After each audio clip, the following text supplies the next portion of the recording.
What is up, Buck? I am Doug Houdini in the garage, and today we're discussing the Bibury Multitool. Now, Bibury is an interesting company, fully Chinese, pretty much an Amazon brand, but they're claiming that they make an exceptionally good multi-tool for the price. This is an 18-in-1 that I got for $20 off the old Slamazon. Now, I had actually never heard of Bibury until they showed up in mass in the comments section when I reviewed the VEVOR Multitool, and I sorted through those comments, and only about half of them were bots, probably programmed by Bibury to get me to buy the thing, but the rest were genuine viewers who said, hey bud, the Bibury knife is 10 out of 10, you need to go check it out. So I sent Big Daddy Bezos 20 of my dollars, and 2 days later, wouldn't you know, the big blue van rolled up the driveway and dropped this honey right in my lap, and I could not wait to get into her. Why? Ooh, buddy.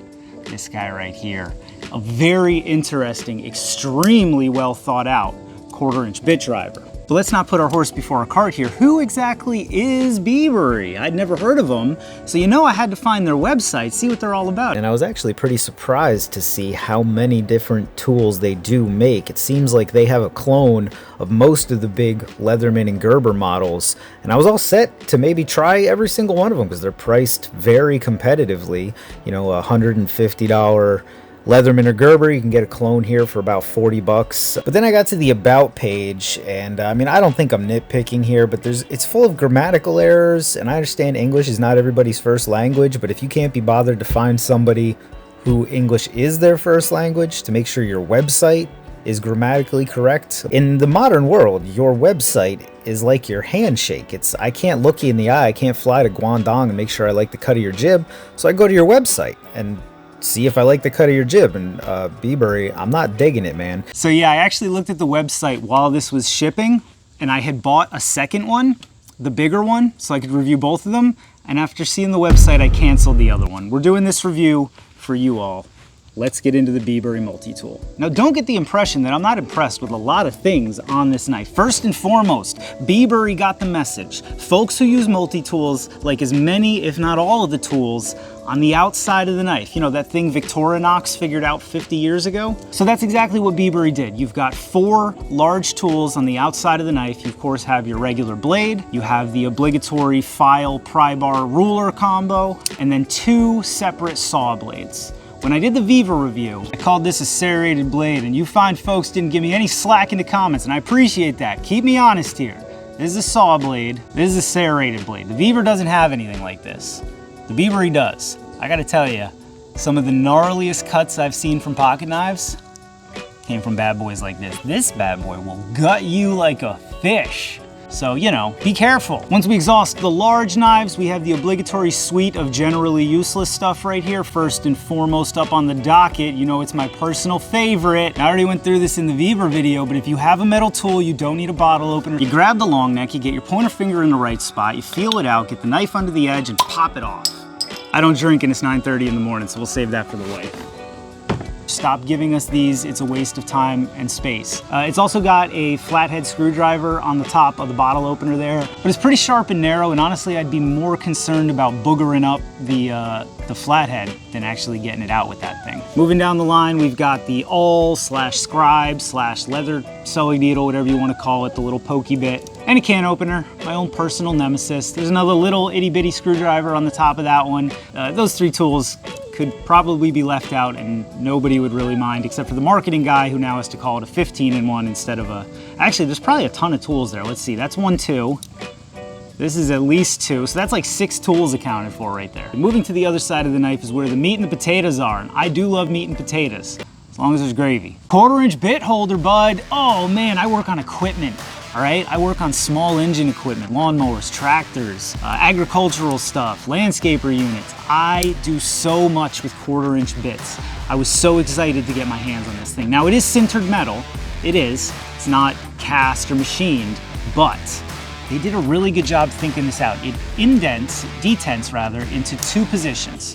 You got your 180 staring down the old barrel there, or you got your 90 degrees for added leverage. Could not wait to see how wonderful this thing was gonna be taking apart string trimmers and chainsaws that have a million of these things.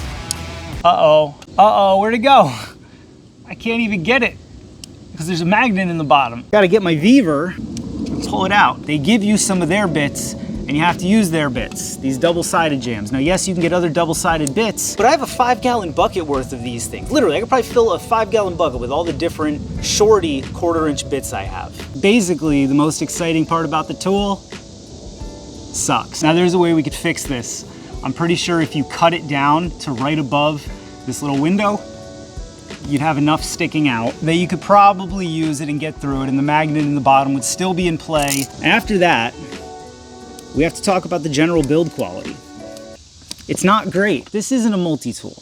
It's just a bunch of tools that happen to be bolted together. This is a multi-tool. This VEVOR is a bunch of different tools working in harmony. Look at the one feature that I didn't actually mention in my VEVOR video, because I didn't even realize what a big part it was playing in the overall enjoyment I got from using this tool. When you go to open this blade, you notice that there's some resistance to it opening. It wants to stay closed while it's in your pocket. As soon as you get over that though, it's completely effortless through this range of it. Now what you're seeing and what you're experiencing there is that dot right there.